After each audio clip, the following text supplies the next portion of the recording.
क्योंकि हम धरती को माता के रूप में देखते हैं, तो हमारा कोई पिता नहीं हो सकता। तो गांधी जी को राष्ट्रपिता कहना गलत है। तो राजनारायण जी का बयान आ गया कि हम लखनऊ की पवित्र धरती को इंदिरा गांधी को छूने नहीं देंगे। अच्छा, पर थोड़ा सा अगर सही समझ पाया तो जैसे ही आप सांसद बने तो एक जो सांसद बनने का आनंद होता है वो आने से पहले सांसद बनने का प्रेशर आ गया। तो चुनाव हारने के बाद मैंने अपने आप से कहा, मैंने कहा एक हार से क्या तुम घबरा जाओगे? पहाड़ के इंसान की पहाड़ी कहलाने में जो शर्म है, क्या वो उचित है? तो पहाड़ तो एक बड़ी पहचान है। We are people from Himalaya. सारे क्लाइमेट चेंज का सबसे ज़्यादा दुष्प्रभाव हमारे मध्य हिमालय के क्षेत्र, चाहे हिमाचल हो, चाहे जम्मू कश्मीर हो या उत्तराखंड हो, झेल रहे हैं। हमारे बुजुर्ग बड़े बुद्धिमान थे। पहाड़ों के अंदर जो मकान बनता था उसमें लोकल पत्थर, लोकल स्लेट, लोकल लकड़ी, लोकल मिट्टी इस्तेमाल होती थी। हाँ। तो जितना भार पड़ता था धरती से उतना ही धरती से कम भी हो रहा है। आप बताइए कि पलायन की समस्या का उत्तराखंड में कोई समाधान है? आपको परिमार्जित पलायन को इनकरेज करना है। जो बेबसी का पलायन है उसको रोकना है। 1 लाख लोगों को आजीविका दे सकने में सक्षम स्वर्ण उद्योग हमारा जो है इट इज डाइंग नाउ, मर रहा। केवल राम जी की बातें हो रही है, काम जी की बातें नहीं हो रही है। जिस दिन लोग काम जी के जरिए राम तक पहुंचना चाहेंगे उस दिन हम हाजिर हैं।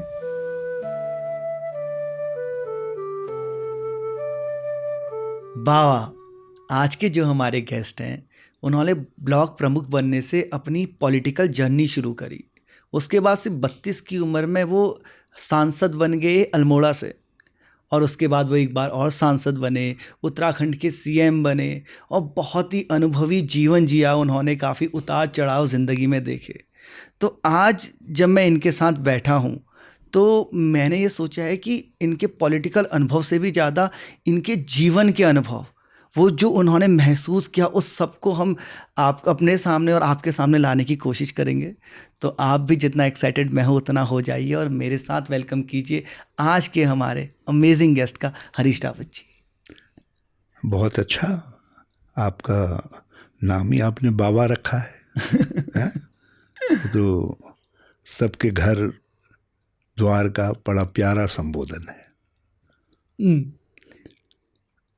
इसमें आपने कहा कि मैं ब्लॉक प्रमुख बन करके राजनीति में प्रवेश किया। ऐसा नहीं है, मैं यूथ कांग्रेस के सदस्य के रूप में कांग्रेस में आया था। अच्छा, जब आप कॉलेज कर रहे थे लखनऊ से? हाँ, लखनऊ से। तब हम लोग इंदिरा जी को लखनऊ विश्वविद्यालय में बुलाने के लिए, आमंत्रित करने के लिए गए थे। ये थी 1969 की बात। तो 69 में इंदिरा जी ने उस समय राजाओं महाराजाओं की पृथ्वी पर समाप्त किए थे, बैंकों का राष्ट्रीयकरण किया था और अपनी ही पार्टी के सिंडिकेट के खिलाफ रिवोल्ट करके वो एक नेशनल यूथ आइकॉन के रूप में, एक ऐसे व्यक्तित्व के रूप में उभर करके आई थी जो बड़ा परिवर्तन लाना चाह रही थी देश में। तो हमारे लखनऊ विश्वविद्यालय के छात्रों में भी उनके लिए बड़ा आकर्षण था। तो हम लोगों ने निश्चय किया कि हम लोग इंदिरा जी को बुलाएं और उनका संबोधन लखनऊ विश्वविद्यालय में हो। बिल्कुल। हमें बताया गया कि यहाँ पंडित जवाहरलाल नेहरू एक बार आए थे, उसके बाद यहाँ कभी किसी राजनेता का संबोधन नहीं हुआ। हम लोग इंदिरा जी के पास गए तो इंदिरा जी ने कहा कर सकोगे। वहाँ तो TN सिंह की गवर्नमेंट है, संयुक्त विधायक दल की गवर्नमेंट है, राजनारायण उसके मेंटर हैं। हमने कहा कर लेंगे, देखेंगे। तो आमंत्रण उन्होंने स्वीकार कर लिया। जब लखनऊ अखबारों में साया हुआ तो राजनारायण जी का बयान आ गया कि हम लखनऊ की पवित्र धरती को इंदिरा गांधी को छूने नहीं देंगे। अच्छा। तो हमने उसको, उस समय की जो जैन जी थी, उस समय की जो एक नया युवा वर्ग था, उसकी तरफ से चुनौती दी कि अब ये युवाओं का आमंत्रण है और इंदिरा जी ने स्वीकार किया है और हम उनकी सभा करके रहेंगे। तो लखनऊ विश्वविद्यालय में शानदार सभा हुई उनकी, बहुत 45 मिनट बोल करके सबको का दिल जीत करके इंदिरा जी तो वापस लौट गई। अच्छा, यहाँ पे दो चीज़ें हैं, जैसे मेरे को आप बताइए। पहली बात कि एक यूथ लीडर कॉलेज का वो प्रधानमंत्री तक कैसे पहुंच सकता है, ये बड़ी ब्यूरोक्रेसी है। उस समय बड़ा सरल था। अच्छा, उस समय तो आपको साधारण रिक्वेस्ट करनी पड़ती थी और प्रधानमंत्री के आवास के बाहर आप इंतज़ार भी कर सकते थे अपने मिलने का जो है। तो हमने उन्हें निमंत्रण भेजा, आर के धवन थे उनके साथ, उनका आया कि फला फला टाइम आपका निर्धारित हुआ, आप लोग आइए। तो हम 11 लोग गए थे और उन्हें निमंत्रण स्वीकार किया, आई और जीत करके चली गई सबको जो है। और वो जो आपने जो कई जो विरोधी थे उनके दरवाजे वगैरह बंद कर दिए थे, उनको कमरों में बंद किया था, वो सब भी बताइए।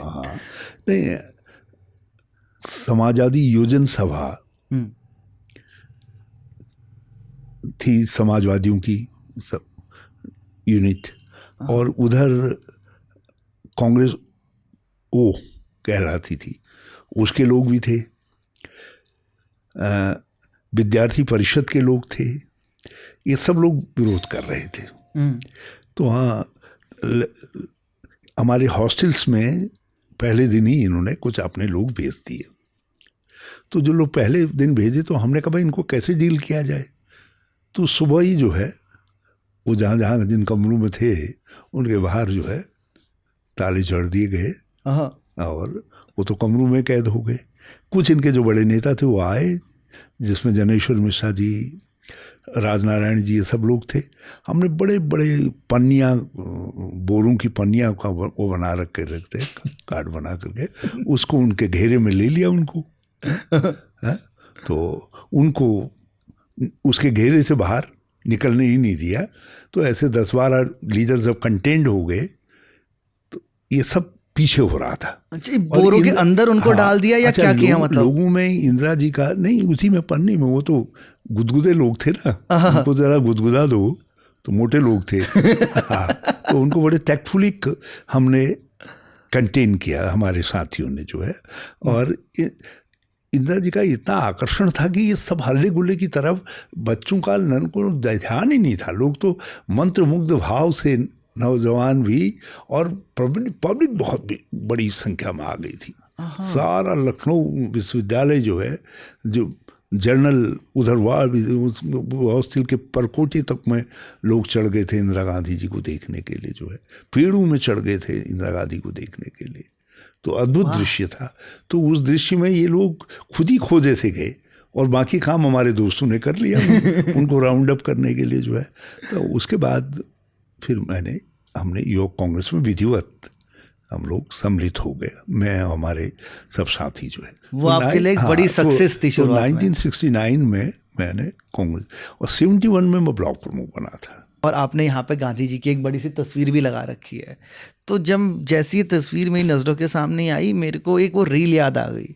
तो उस रील में कोई फेमस ही व्यक्ति थे, तो उनका कहना था कि धरती हमारी माँ है, तो क्योंकि हम धरती को माता के रूप में देखते हैं तो हमारा कोई पिता नहीं हो सकता। तो गांधी जी को राष्ट्रपिता कहना गलत है। अब आप तो ने तो उनका जीवन थोड़ा क्लोजली समझा है, आप बताइए कि उनको राष्ट्रपिता कहना क्यों सही या गलत है? देखिए, ये राष्ट्रपिता संबोधन उनके लिए एक दिन में डेवलप नहीं हुआ। उनकी यात्रा मोहनदास करमचंद गांधी से लेकर के डेवलप होती होती महात्मा गांधी तक आई, और महात्मा गांधी के बाद वो राष्ट्रपिता तक आए, राष्ट्रपिता महात्मा गांधी तक आए।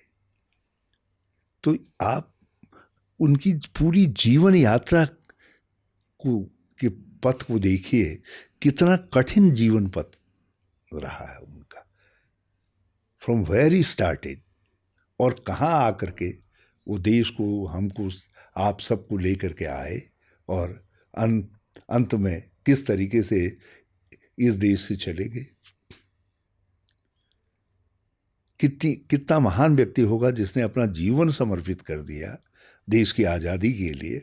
और जब देश आज़ाद हुआ और आज़ाद भारत का तिरंगा झंडा फहराया जा रहा था और यूनियन जैक उतर रहा था, जिसको उतारने की वो कल्पना के लिए संघर्ष कर रहे थे, तो उस दिन वो उस मोमेंट को जीने के लिए वहाँ नहीं थे, देखने के लिए वहाँ नहीं थे। वो नोआखाली में थे, जहाँ हिंदू मुसलमान एक दूसरे के खून के प्यासे थे, एक दूसरे के ऊपर आक्रमण कर रहे थे। वो उनके बीच में जाकर के खड़े हुए थे। तो कोई पॉपुलैरिटी की उनको भूख नहीं थी? नहीं, उनको उनका जो जीवन लक्ष्य था, वो जीवन लक्ष्य बहुत बड़ा था। मानवता उनका जीवन लक्ष्य था। नोआखाली में उस दिन मानवता एक दूसरे के खिलाफ खड़ी थी, भारत एक दूसरे के खिलाफ खड़ा था। हिंदू मुसलमान जिन्होंने साझी विरासत के रूप में आज़ादी की लड़ाई लड़ी, वो एक दूसरे के खिलाफ खून के प्यासे खड़े थे। तो गांधी उनके बीच में जाकर के खड़े हुए। इसलिए लोगों ने उनको राष्ट्रपिता महात्मा गांधी कहा। तो उनके लिए इस तरीके के विश्लेषण,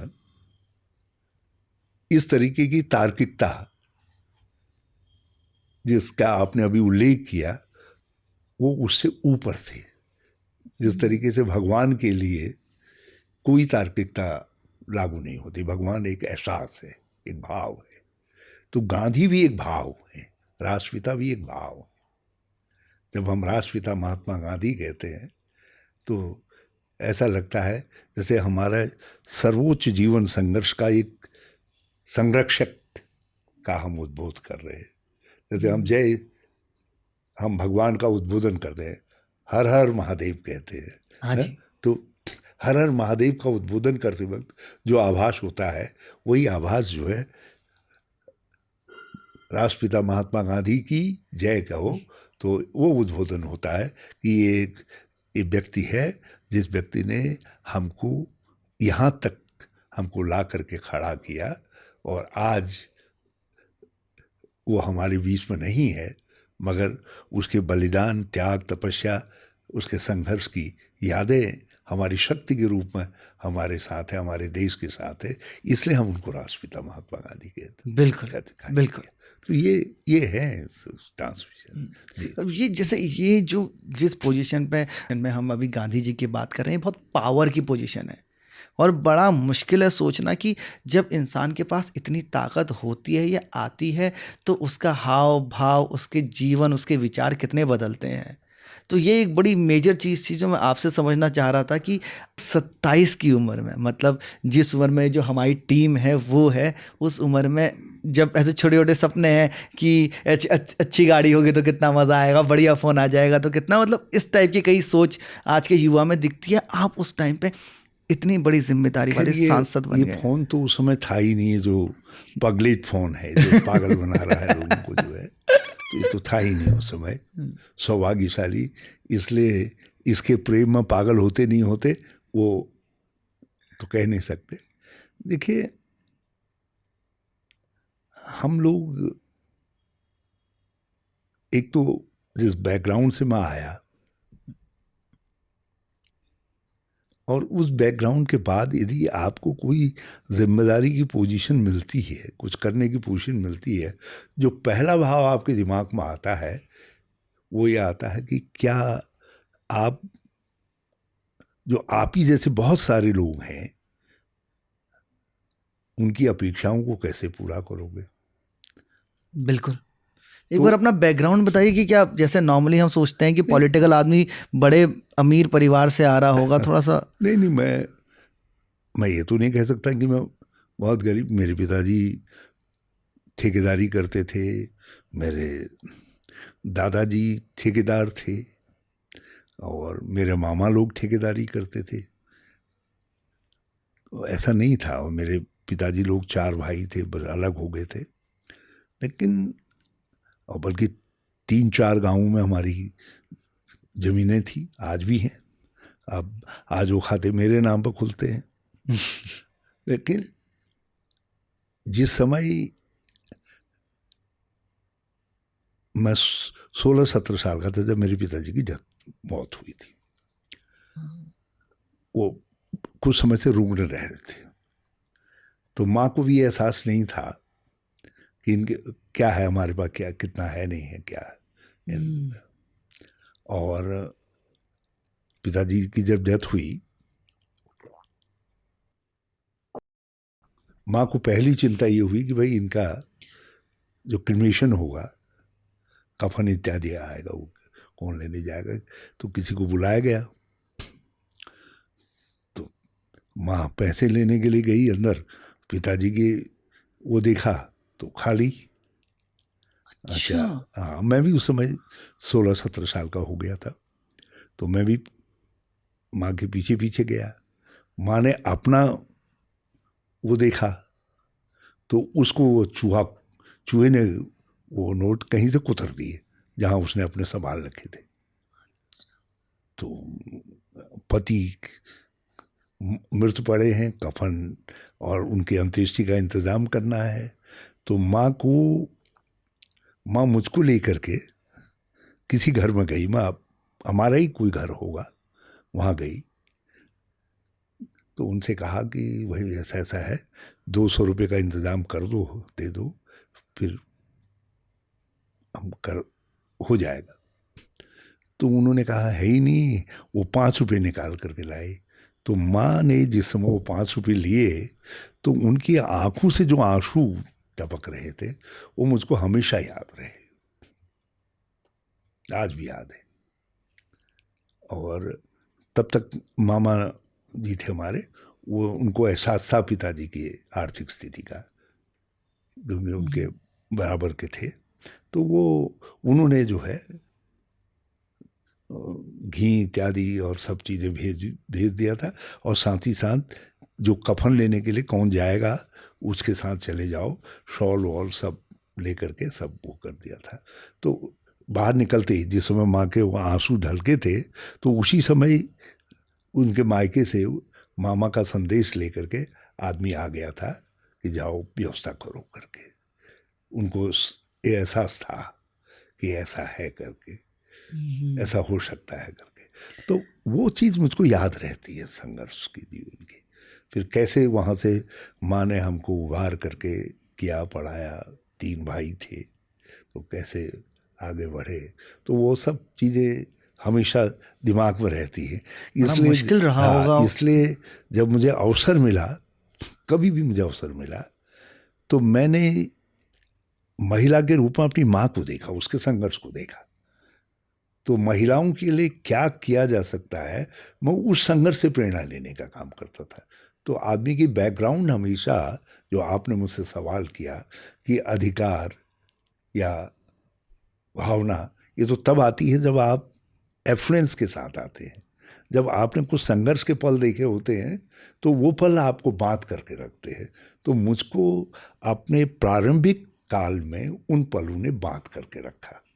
दूसरी बात ये थी कि अब सांसद तो इंदिरा जी के नाम ने बना दिया, इंदिरा लाओ देश बचाओ ने। और जब पार्लियामेंट में पहुंचे तो वहाँ एक से एक बड़े खग्गार नेता, अटल बिहारी वाजपेयी जी, जॉर्ज फर्नांडिस, मधुलिमे, मधु दंडवते, क्या क्या नाम बताएं, ज्योतिर्मय बसु, एक से एक बड़े पार्लियामेंटेरियंस, एक से एक बड़े नेता, सब जो है जिनके नाम हम पहले बाहर सुनते थे वो सब मौजूद। और उधर की तरफ इंदिरा गांधी जी के साथ भी उनकी अपनी बड़ी भारी टीम।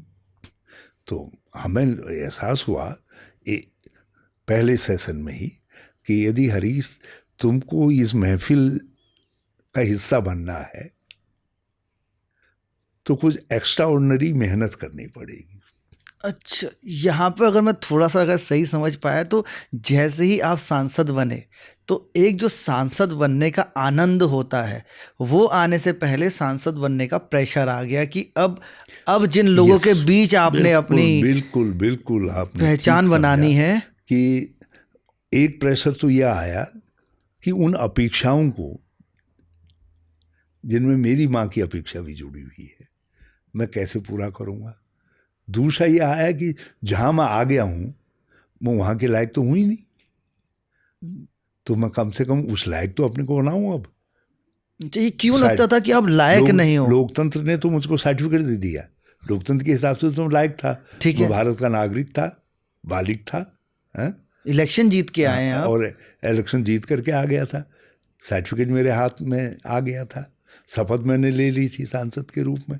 लेकिन जिस महफिल में मैं आया हूँ बैठने, जो लोकसभा जिसका मैं सदस्य बना हूँ, और उसके अंदर जो व्यक्तित्व है, जो उनकी स्किल है, जो उनकी क्षमता है, मैं उसमें जब अपने को आंक रहा हूँ तो मुझे लग रहा है कि मैं तो कहीं पर खड़ा ही नहीं हूँ। तो मुझे लगा कि यदि इस महफिल में तुमको थोड़ा भी अपना रोल अदा करना है तो तुमको उसके लिए कुछ अब और ऐसा करना पड़ेगा जिससे आप इसके लायक अपने को बना सको। तो उसके लायक मैंने बहुत सोचा। तो पहला ध्यान तो मेरा यह आया कि मुझे कुछ अंग्रेजी पढ़नी चाहिए, अंग्रेजी का ट्यूटर रखूं, इत्यादि रखूं। फिर मैंने कहा यार मैं ट्यूटर रखूंगा तो ट्यूटर तो 1 साल मुझे सिखाने में लगा देगा, तो कैसे करूं। तो मैंने अंग्रेजी के 2 अखबार पहले लगाए, फिर 3 लगाए, इंडियन एक्सप्रेस, हिंदू और टाइम्स ऑफ इंडिया। फिर उसके बाद I started going to the library. कभी तो लाइब्रेरी में वहीं नींद आ जाती थी। वो बेचारा जब लाइब्रेरी वाला जब जगाता था उठ करके, क्योंकि मैं देखता था वहाँ कि अटल बिहारी वाजपेयी जैसे लोग भी, जॉर्ज फर्नांडिस जी जैसे लोग भी लाइब्रेरी में बहुत समय बिता रहे हैं। तो मुझे लगा जब ये लोग इतने ज्ञानी म्यानी लोग जो है ये लोग पढ़ रहे हैं तो मैं भी उसमें जुटा। तो 3 महीने के बाद जब मैंने पहला भाषण दिया तो वो लाइब्रेरी से जो इनपुट मुझे मिला था उसके आधार पर दिया, और जो है 2-4 डेस्क थपथपाई गई जब मैंने भाषण पूरा किया। वैसे भी जो है, जो पहली बार भाषण देता है तो लोग इनकरेज करते हैं उसको, लेकिन वो इनकरेजमेंट की थपथपाहट जो है, कुछ लोगों ने कंधे में हाथ रख करके कहा बहुत अच्छा बोले, बड़ी अच्छी बात कही है, पक्ष विपक्ष दोनों नहीं। तो कामयाबी, हाँ, उससे मुझे लगा कि जो राह मैंने पकड़ी है वो राह ठीक है करके। तो धीरे धीरे फिर होता गया। फिर तो देन आज मैं बड़े फख्र के साथ कह सकता हूँ कि अपने मेंबर पार्लियामेंट के 2 फेज हैं। एक फेज जो मैंने बाद में स्टार्ट किया एक बड़े ब्रेक के बाद, और जो पहला फेज था 1980 से लेकर के 91 तक का, उस फेज में जो है मैंने 3 महीने के बाद कभी मुड़ करके फिर नहीं देखा।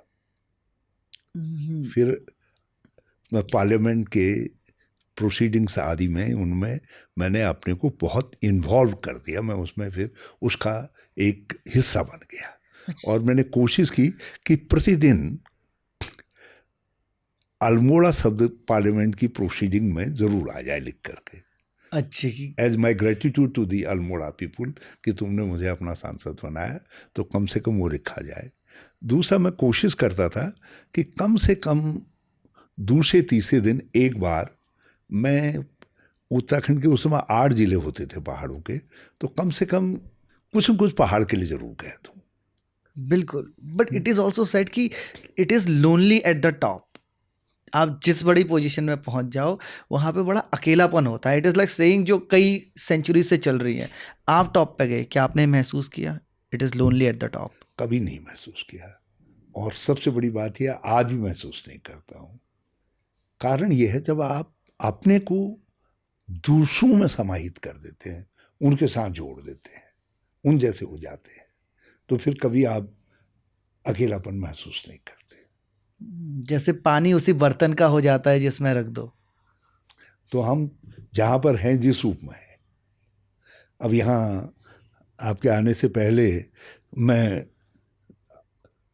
बात कर रहा था ये कद्दू कौन सा बनाना है कौन सा नहीं बनाना है, क्योंकि अब मैं उसमें भी इन्वॉल्व रहता हूँ। ये यहाँ तुरई कहाँ पर हो रही है उसमें भी इन्वॉल्व रहता हूँ। पहाड़ से मूली पहाड़ वाला कौन मूली देगा, उसका टपकिया कैसे बनाना है, मैं उसमें भी इन्वॉल्व रहता हूँ। दोस्तों से क्या बातचीत करनी है उनमें भी, कोई आ गया उसकी सिफारिश कर देनी है उसमें इन्वॉल्व रहता हूँ। तो हम अपने अपने को क्लोज नहीं करते, खुले रहते हैं। जब आप खुले रहते हैं, उपलब्ध हैं, तो फिर आप एकाकी कैसे महसूस करेंगे। मुझे कोई कविता तो कवि हृदय तो मैं हूँ नहीं कि अकेले हूँ तो कविता बना लूँ, गुनगुना लूँ। मैं तो कर्मकार हूँ। तो मुझे तो जो है कर्म करना है। कर्म करने के लिए मैं हमेशा उपलब्ध रहता हूँ, हमेशा अवसर रहता हूँ। कोई आ जाता है तो मैं उसको धन्यवाद देता हूँ। आज एक व्यक्ति सुबह 9:30 बजे आ गया, उस समय तो मैं तैयार भी नहीं हुआ था, बिना तैयार हुए आ गया बाहर न? तो उससे बातचीत की। तो मैंने उसको भी धन्यवाद दिया। मैंने कहा भाई कम से कम इसने मुझको ये एहसास तो करवाया कि मेरी मांग अब भी इतनी है कि कोई व्यक्ति मेरे पास काम कराने 9:30 बजे आ जा रहा है। पहले 8 बजे 7 बजे आ जाते थे लोग। तो कम से कम अभी मैंने कहा यार, इस ढलती उम्र में कोई आदमी, और राजनीति की इस ढलान में भी कोई आदमी यदि मेरे पास 9 बजे 9:30 बजे आकर के कहता है नहीं नहीं मैं बैठे रहूँगा, साहब आप अपना काम कर लीजिए, हैं, तो उसे एहसास होता है कि लोग कि कमाया है। स्टिल आई कैन हाँ, सर्व मतलब समथिंग, अब स्टिल आई तक कैन डू समथिंग। या तो ये जब एक आप इस एहसास के साथ अपने को जोड़ देते हैं तो फिर जीवन आपका बड़ा सरल हो जाता है। तो फिर ये कठिनाइयाँ कि कुछ मिल रहा है नहीं मिल रहा है, कुछ हो रहा है नहीं हो रहा है, पद मिल रहा है नहीं मिल रहा है, ये गौण हो जाती हैं आपको। आप फिर इस बात में देखने लगते हैं कि लोग आपसे अब भी कितनी अपेक्षा करते हैं। तो आप उस अपेक्षाओं के आलोक में अपने को तोलते हैं, और उस अपेक्षाओं के आलोक में आप अपने को तैयार करते हैं आगे के लिए। बिल्कुल। अब ये जो आपने अभी बताया, बहुत खूबसूरत बात आपने कही, ये अनुभव के साथ आती है। अभी जब मतलब ये वो इंसान कह सकता है जिसने हर चीज़ को आते हुए, फिर जाते हुए, फिर आते हुए देखा हो, तभी तो एक संभाव आता है ना। तो जैसे हम 91 की बात कर रहे थे, जिस टाइम पे इलेक्शन हारने की आप बात कर रहे थे, यहाँ से मैं आपको ये पीछे फिर से उधर खींच के ले आया था, तो कितना मुश्किल होता है वैसे। देखिए, मैं जानता था मैं 1991 में यदि जीता, जिस तरीके की मेरी पार्लियामेंट में परफॉर्मेंस थी और जो हैसियत मैंने पार्टी के अंदर उस समय बना ली थी, मैं पार्टी का उस समय व्हिप भी था, वोट भी था, तो जो हैसियत मैंने बना ली थी, और राजीव जी के दिमाग में या पार्टी लीडरशिप के दिमाग में जो था, राजीव जी जो उस समय स्वर्गवासी हो गए थे, यदि वो स्वर्गवासी नहीं होते तो फिर तो चुनाव ही नहीं होता, और समय पर चुनाव होता तो फिर हम दूसरी चीज़ें होती। लेकिन उस समय यदि मैं जीतता तो मैं निश्चित तौर पर मंत्री होता। मेरे साथी मंत्री हुए, मैं उनसे थोड़ा पिछड़ गया, एक कदम पिछड़ गया। आप ये अंदाज लगा लीजिए,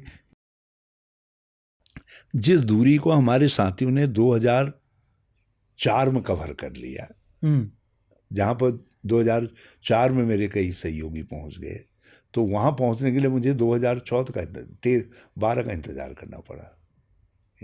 बहुत लंबा दौर।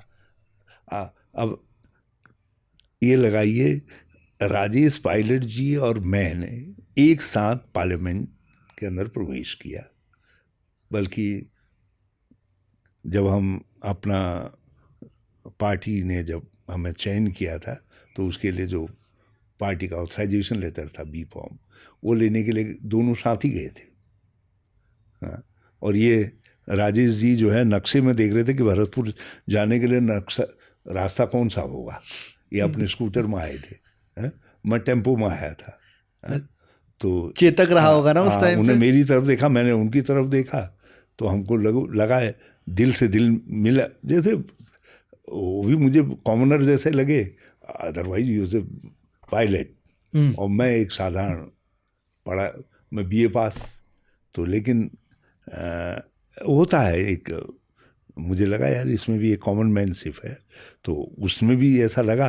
तो हम हेलो हेलो कहा। मैंने कहा फिर आप कहाँ से लड़ रहे हो? बोला यहाँ से लड़ रहा हूँ। उन्होंने कहा तुम कहाँ से लड़ रहे हो? मैंने कहा मालपुरा से। मैंने कहा नक्शे में क्या देख रहे हो? यार भरतपुर जाने का रास्ता देख रहा हूँ। हाँ। लेकिन इंदिरा जी का नाम इतना श्रेष्ठ था, वो भी जीत करके आ गए, और मैं जिसको केवल अल्मोड़ा जानता था उस समय तक, वो अल्मोड़ा, पिथौरागढ़, बागेश्वर, चंपावत, आज तो 4 जिले हो गए, वहाँ तक के लोगों तक इंदिरा जी के नाम ने जन्मा दिया। तो ये था। तो ये जो कॉमन मैनशिप थी, वो उसको मैंने कभी नहीं छोड़ा, वही मेरी ताकत बनी रही। इसलिए जब मैं हार गया चुनाव, तो चुनाव हारने के बाद मैंने अपने आप से कहा, मैंने कहा एक हार से क्या तुम घबरा जाओगे? तो वो शब्द जो मैंने उस दिन कहा था, अब भी जब मुझको हार मिलती है तो मैं उस दिन यही शब्द कहता हूँ कि इस हार से तुम घबरा करके चुप बैठ जाओगे।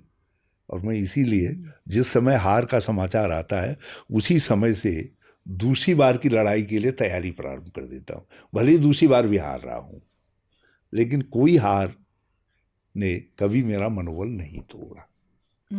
और इसका श्रेय मैं अपनी माँ की दूध की शक्ति पे देता हूँ। बिल्कुल। और जब तक आप हार नहीं मानते हो फाइनल, तब तक आपको कोई हरा नहीं सकता। जैसे ही बड़ा अच्छा प्रसंग आता है ना, कृष्ण जी ने जब कंस का वध कर दिया, तो अब कंस का जो ससुर था जरासंध, तो उसने बोला भाई मैं बदला लूँगा, तो उसने मथुरा पर आक्रमण कर दिया। अब कृष्ण जी तो कृष्ण जी, उन्होंने उसे हरा दिया। अब हराने के बाद जरासंध ने क्या किया, दोबारा तैयारी करी, दोबारा आक्रमण कर दिया, कृष्ण जी ने फिर हरा दिया। ऐसा 11-12 बार हो गया। तब कृष्ण जी को लगा कि मैं इसको कितनी बार ही हरा लूं, इसने हार माननी ही नहीं है, ये फिर आ जाएगा। तो इसीलिए कृष्ण जी को, परमेश्वर कृष्ण को रण छोड़ के भागना पड़ा। मतलब अगर जब तक कोई हार ना माने अंदर से, तब तक जीता हुआ फाइनल जीत नहीं कह सकता उसे। हाँ। तो लेकिन एक बात बताइए ना, यहाँ पे मुझे आपसे ये समझना है कि आदमी अपनी हार से ज़्यादा ना अपनों की हार से दुखी होता है। और जिस टाइम पे आप लोग इलेक्शन लड़ते हैं, ये एक इंसान की तो बात नहीं होती, कई 100 लोग मिलके आपको जिताने के लिए पार्टी की बहुत सारी बातें होती हैं। एक बार जब हारे थे तो हमको लगा हम दूसरी बार लौटा देंगे, जब दूसरी बार हारे हमको लगा हम तीसरी बार लौटा देंगे। अब जब नहीं लौट पा रहे हैं तो आज हमको अपने वर्कर्स की चिंता होती है, सामान्य वर्कर। जब आज हम देखते हैं वो जगह जगह बदली का शिकार हो रहा है, उसके काम धंधे रोके जा रहे हैं, उसको नाना प्रकार से तंग किया जा रहा है। और जब हम ये देखते हैं कि हमारा वर्कर जो कल तक अपने एरिया का नेता होता था, आज उसकी कोई पूछ नहीं रह गई है। और जब हम उसकी निराशा को देखते हैं तो मन में ये भावना आती है कि नहीं, अब एक बार हमको जीतना है। अब ये 2 तरीके से अफेक्ट करती है। एक तो ये है कि हम उसकी निराशा के साथ अपने को निराश करें। हाँ। एक देखने का तरीका ये होता है, हम ये कहें नहीं, अब इसकी निराशा को हमको आशा में बदलना है, जीत में बदलना है। इनके अंदर विश्वास पैदा करना है कि तुम जीत सकते हो, और इसलिए चलते हैं। वाह। अब यहाँ पर हमने सफलता असफलता की तो बात कर ली, और बड़ा अच्छा भाव आपने बताया कि असफलता को कैसे देखना चाहिए, कैसे आप खुद देखते हैं।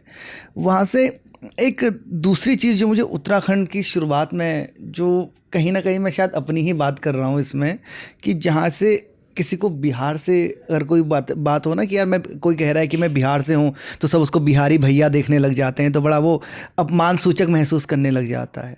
बड़े लंबे समय तक एक पहाड़ी भी ऐसा ही महसूस करता है। जैसे एक बड़ा छोटा सा मैं एग्जांपल इस पर देना चाहूँगा कि जब मैं नया नया शहर में आया था, जब 5वीं की पढ़ाई मैंने गांव में करी, उसके बाद मैं शहर में आया, अपने किसी रिश्तेदार के से मिला था मैं, और उनके साथ हमें बाज़ार जा रहा था। तो जब बाज़ार जाने लगे, सब तैयार होने लगे, तो उनके भी जो बच्चे थे मेरी उम्र के आसपास के रहे होंगे, तो वो अपनी माँ से कह रहे, जो मैंने सुन लिया कि वो अपनी माँ से कह रहे कि यार इसके साथ बाज़ार जाने में शर्म आती है, इसे हिंदी भी नहीं बोली जाती, बीच बीच में पहाड़ी बोलने लग जाता है ना। तो वो एक बड़ा आइडेंटिटी का पार्ट रहा है पहाड़ियों की, कि जैसी पहाड़ से निकले सबसे पहले अपने ऊपर वो पहाड़ी वाला टैग मिटाना है। तो ये पहाड़ के इंसान की पहाड़ी कहलाने में जो शर्म है, क्या वो उचित है? बिल्कुल उचित नहीं है। पहाड़ एक बड़ी पहचान है। विश्व में पहाड़ी क्षेत्रों से आने वाले लोगों को सभी जगह पीपुल, कहीं अंग्रेजी में कहेंगे तो पीपुल फ्रॉम माउंटेन्स, हमारे यहाँ मैदानों में लोग पहाड़ से आए हुए कहेंगे। तो पहाड़ तो एक बड़ी पहचान है, हिमालय एक बड़ी पहचान है। We are people from Himalaya हम। और आज जब हम उत्तराखंड कहते हैं तो अब उत्तराखंड में हम हिमालयाज को देखते हैं, तो इसमें पहाड़ भी हैं, ऊंचे शिखर भी हैं, इसका भाबर भी है, इसकी तराई भी है, इसके मैदान भी हैं। तो ये एक हिमालय के पहाड़ है, ये हिमालय के मैदान है। तो हिमालयाज इसकी एक कलेक्टिव पहचान है, जिसको यदि हम हिमालय को कोई नाम देना चाहेंगे, सामूहिक नाम देना चाहेंगे, तो पहाड़ी तो कहेंगे ना, बड़ा पहाड़ हिमालय। हाँ, छोटा पहाड़ मोहनरी, छोटा पहाड़ सोमेश्वर, ये छोटे पहाड़ हैं। तो इसलिए, मगर उसके साथ जो गरीबी का भाव आता था, और गंवार बनेगा, गंवारपन नहीं कहेंगे, गरीबी कहेंगे। अच्छा, अशिक्षा तो वहाँ कभी थी ही नहीं।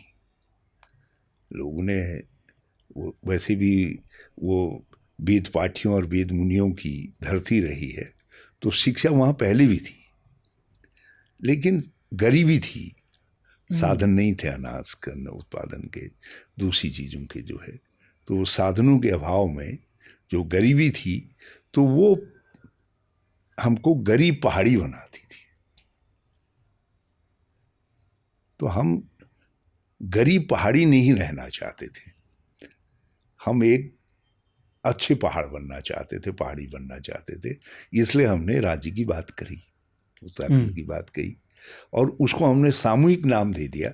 हमने कहा पहाड़ तो कोई कहेगा गढ़वाल भी पहाड़ है, कोई कहेगा कुमाऊं भी पहाड़ है, कोई कहेगा मुनिशारी भी पहाड़ है। तो इसको हमने एक सामूहिक नाम दे दिया, उत्तराखंड। और जिसकी हमने कल्पना बना ली कि पहाड़ों से झरझर करती हुई निकलती हुई गंगा नीचे मैदान में आकर के यूँ फैल करके बाहों में समेट रही है सबको। तो हमने उसको, वो एक हमारा दृश्य बन गया। ऊपर जंगल हैं, उसके ऊपर बर्फ से लदे पहाड़ है, उसे निकलते हुए झरने हैं, फिर उसे निकलती हुई नदियाँ हैं। तो एक जिसको वैभवशाली स्वरूप उत्तराखंड का हमने रचा, और उसने हमको प्रेरित किया, नहीं अब हमारा एक अलग राज्य बनना चाहिए। और वो हमने पहचान बनाई, और उस पहचान को अब हमने नाम दिया है उत्तराखंडियत। क्योंकि उत्तराखंड तो एक पॉलिटिकल आइडेंटिटी हो गया, लेकिन उस पॉलिटिकल आइडेंटिटी को यदि अपने परिवेश के साथ जोड़ना है, अपनी मिट्टी के साथ जोड़ना है, परिवेश का मतलब जंगल वंगल सब आ गए उसमें, हिमालय सब आ गए, झरने सब पशु पक्षी ये सब आ गए परिवेश में। मिट्टी में जो उसके उपज हैं, उत्पाद हैं, सब वो आ गए। और संस्कृति जो उस परिवेश में हमारे सामूहिक प्रयासों से जो व्यवहार, आचार व्यवहार हमारा बना और धीरे धीरे परिमार्जित होता गया, नया स्वरूप, वो हमारी संस्कृति है। धरती से जो उगते हैं वो हमारे व्यंजन अन्न है, उनको हम जिस रूप में परोसते हैं वो हमारे व्यंजन हैं। जो हम वस्त्र पहनते हैं, आभूषण पहनते हैं अपने परिवेश के अनुरूप, वो हमारी संस्कृति को दिखाने के, उसको परिलक्षित करने के माध्यम है। जैसे गले का गुलूबंद है, यदि गुलूबंद पहने हुए महिला दिखाओगे तो आपके झट हिमालय आ जाएगा, अरे ये तो मेरे पहाड़ से है, या मेरे टीप, जिसे हमारे यहाँ टीप कहते हैं, मेरे उत्तराखंड से है। लाल कपड़े के ऊपर जो सोना लगा रहता है। लगा रहता है। टीप क्या, वो गुलूबंद कहते अच्छा, हैं, गले का बंद जो है। यदि कड़े और कंगन होंगे तो वो सामान्य बोध देंगे। यदि उसमें पोंचिए के रूप में होगा, छोटे छोटे दानों के रूप में, तो वो ये बताएगी कि ये पहाड़ है। यदि छोटी नथनी के रूप में होगा तो आप सामान्य देखेंगे। यदि वो बड़ी नथ के रूप में होगा, मेरी माँ की नथ तो इतनी बड़ी थी जो है। तो बल्कि पिताजी ने बाद में, हो सकता है वो हमको मालूम नहीं था, हम तो छोटे बच्चे थे, माँ को थोड़ा हो सकता है एहसास हो, तो ठेकेदारी में जब लॉस कुछ होने लगे तो उन्होंने वो गिरवी रख दी होगी, सब रख दी होगा। लेकिन मैंने अपनी माँ को उस नथ पहने हुए देखा था, तो हमेशा सोचता था यार ये पता नहीं है, इसमें मैं नीचे हाथ लगाऊं नहीं तो मेरी माँ की नाक कहीं गिर ना जाए, टूट ना जाए करके। तो ये भाव होता था। तो वो एक उत्तराखंड की महिला को यदि एक पिछौड़ा और घाघरा पहने हुए वो दिखाई देगा तो एकदम उत्तराखंड का भाव आ जाता है। तो ये परिधान है हमारे, आभूषण है। तो उसमें जो बोली भाषा सब निकली हमारी वो, और उससे जो कंठ स्वर निकले वो हमारी गीत वो हमारी है, गीत है हमारे, धुनें हैं, अलग अलग तरीके के वाद्य यंत्र हैं। कोई बिनाई बजाता था, पहले बिनाई होती थी, वो होता था। कई लोग बड़े लंबे लंबे पाठे पाड़ते थे, बड़े लंबे लंबे तरीके से भगनौले होते थे, झोड़े होते थे, चांचरी होती थी, झुमेलो होता। ये सब चीज़ें जो है ये सब हमारी उस कलात्मकता को दिग्दर्शित करती हैं। अब लकड़ी कास्ट कला हमने कत्यूरी शासन के समय में पत्थरों पर और लकड़ियों पर तराशा गया। कत्यूरियों के वंश में, ये 9वीं शताब्दी के आसपास की बात रही होगी। तो उस समय से हमारी कास्ट कला, हमारी पत्थरों की कला जो है वो विकसित हुई।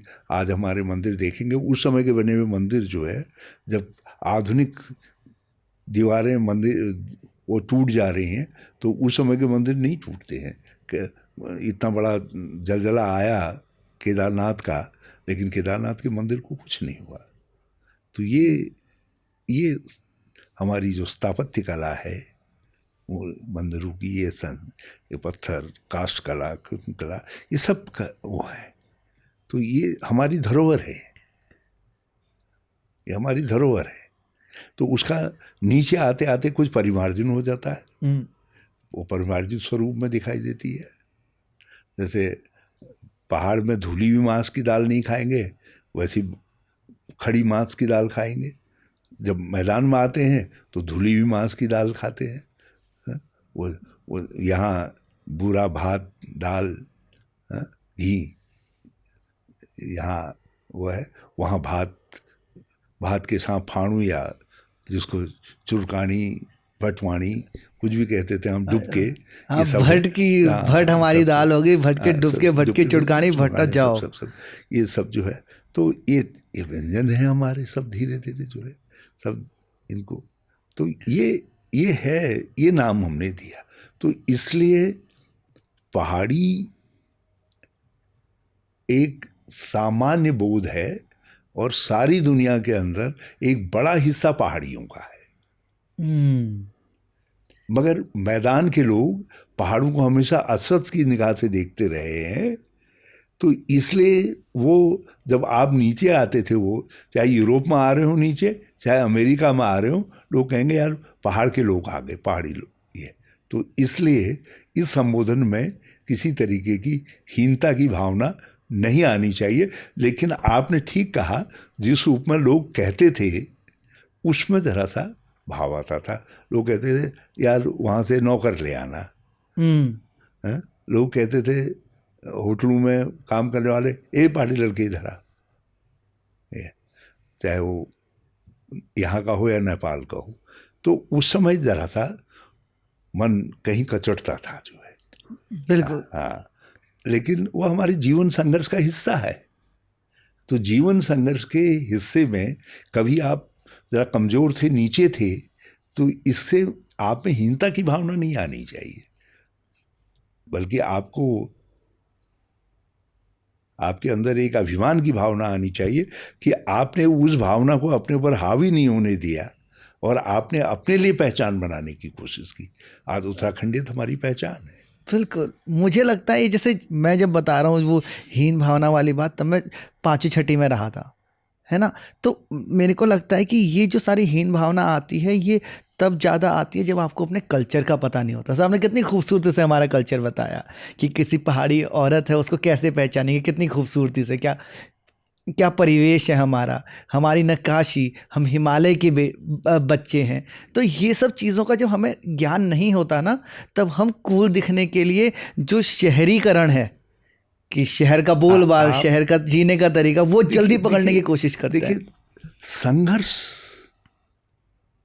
और संघर्षशीलता ये कौमों का इतिहास बनाती है।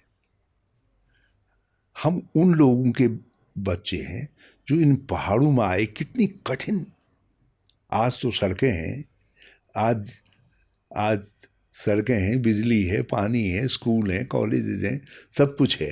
लेकिन उस समय क्या रहा होगा जिस समय यूँ खड़े पहाड़ों में इन्होंने खेत बनाए होंगे, अपने घर बनाए होंगे, कैसे अपनी आजीविकाएं संचालित की होंगी। और वहाँ से यहाँ तक की यात्रा ये उनकी मेहनत और परिश्रम की यात्रा है। अब यहाँ पे एक चीज़ और आती है कि हम, एक तो आपने बड़े अच्छे से समझा दिया कि एक उत्तराखंडी या पहाड़ी होने का मतलब क्या है, ये बड़ी खूबसूरती से आपने बात समझा दी इसी सवाल के बीच। अब एक चीज़ आ जाती है कि उत्तराखंड में परेशानियाँ बनी ही रहती हैं। जैसे इस साल भी आप देखो कि भाई बादल, ये इस साल क्या हर साल की कहानी है कि बादल फट गया, फिर लैंडस्लाइड हो गए, जंगल में आग लग गई। ये हमेशा का प्रॉब्लम है। ये पहली बात तो इतना प्रॉब्लम है क्यों हमारे यहाँ पे? जंगल होंगे तो बाघ भी होगा, जंगल होंगे तो जंगली जानवर भी होंगे, बंदर भी होंगे, वो खेती को नुकसान भी पहुंचाएंगे। हाँ। मगर समाधान निकालने पड़ेंगे। जंगल है तो आग भी लगेगी, समाधान निकालना पड़ेगा। और यदि आप पहाड़ हैं, मॉनसून की हवाएं आएंगी, टकराएंगी, तो बरसात हो गई। पहले वो बरसात के रूप में होती थी, आजकल बादल फटने के रूप में हो रही है, क्योंकि क्लाइमेट चेंज ने का ये दुष्प्रभाव है जो मध्य हिमालय को सबसे ज़्यादा झेलना पड़ रहा है। और इस क्लाइमेट चेंज के खिलाफ एक रणनीति बननी चाहिए, राष्ट्रीय रणनीति बननी चाहिए। ये तीनों हिमालयी राज्यों के मुख्यमंत्रियों को सम्मिलित रूप से केंद्र के सामने इस बात को रखना चाहिए कि सारे क्लाइमेट चेंज का सबसे ज़्यादा दुष्प्रभाव हमारे मध्य हिमालय के क्षेत्र, चाहे हिमाचल हो, चाहे जम्मू कश्मीर हो या उत्तराखंड हो, झेल रहे हैं। तो हमको एक रणनीति बनाइए, राष्ट्रीय रणनीति बनाइए, हम भी उसके हिस्सेदार बनेंगे, जिससे क्लाइमेट चेंज के इफेक्ट को मिनिमाइज किया जा सके, उसका न्यूनीकरण किया जा सके। और उसके लिए कोई काम ही नहीं हो रहा है। यूपीए गवर्नमेंट के समय में मिशन हिमालयज बना था, आज कोई मिशन की बात सुनाई नहीं दे रही है। जबकि हम सौभाग्यशाली हैं, उत्तराखंड बड़ा सौभाग्यशाली है। नेहरू जी की कृपा से और उनकी दोस्ती थी महावीर त्यागी है दूसरे लोगों से, आज देहरादून और इसके चारों तरफ, और कुछ कम था तो अब अल्मोड़ा का इंस्टीट्यूट भी जुड़ गया। जितने नेशनल प्रोमिनेंस के इंस्टीट्यूट हैं जो इन्वायरमेंटल साइंसेस की को डील करते हैं या क्लाइमेट जैसी इन चीज़ों को डील कर सकते हैं, वो सारे हमारे उत्तराखंड के अंदर है। मिट्टी के इंस्टीट्यूशन से लेकर के धरती कांपने वाले से लेकर के सब सारे इंस्टीट्यूट तो यही हैं। तो क्यों नहीं हम एक अध्ययन आधारित नेशनल पॉलिसी तैयार कर रहे हैं, एक रोड मैप तैयार कर रहे हैं जिससे लड़ा जा सके। ये तो एक ऐसा आपने आप बताया कि आप कठिनाइयों से हमको जूझने के लिए अकेले क्यों खड़ा कर रहे हैं। बिल्कुल, ये एक तरीका आपने बताया कि ठीक है, ये क्लाइमेट कंट्रोल का प्रॉब्लम, क्लाइमेट का इशू है। अगर पूरा देश मिलके एकजुट हो जाए और इस पे काम करें कि हम पर्यावरण को कम से कम परेशान करें, तो शायद ये चीज़ हाँ, लॉन्ग टर्म में कम हो स्थानीय आधार जाएगी। पर भी कुछ प्रॉब्लम्स हैं, और हाँ, स्थानीय आधार पर बताइए आप। उन प्रॉब्लम्स को भी हम दूर करेंगे। जैसे हम मिट्टी काटते हैं, सड़कें काटते हैं, लेकिन नीचे को लुढ़का दे रहे हैं, हम लुढ़काएंगे नहीं, उससे हमारी इकोलॉजी को, फ्रेजाइल इकोलॉजी, उसको नुकसान होता है। हम बड़े बड़े विस्फोटकों का इस्तेमाल न करें, हम बड़ी गहरी टनल्स न बनाएं, हम मैक्सिमम कटिंग की थ्योरी के बजाय minimum cutting maximum width through walling इत्यादि के ये सिद्धांत से अपनी सड़कों को निकालने का काम करें। बहुत सारी चीज़ें हैं। हाँ, हम हरियाली को अपना मिशन बनाए, हरियाली को हम त्यौहार के रूप में मनाते हैं उत्तराखंड के अंदर। हाँ, और हमारी सरकार थी जिस समय, मैंने वृक्ष बोनस योजना शुरू की थी, जिसमें हमने खाने पीने के वृक्षों से के अलावा फलदार वृक्षों के साथ साथ जो श्रृंगारिक वृक्ष थे उनको भी, और जो हमारे बड़े वृक्ष थे जैसे बड़, पीपल इत्यादि, और या महुए का वृक्ष, चूड़े का वृक्ष, इन वृक्षों को हमने जो है इनके लगाने के लिए 400 रुपया पर वृक्ष देते थे हम। 300 रुपया छोटे, 400 रुपया बड़े वृक्ष के लगाने का देते थे।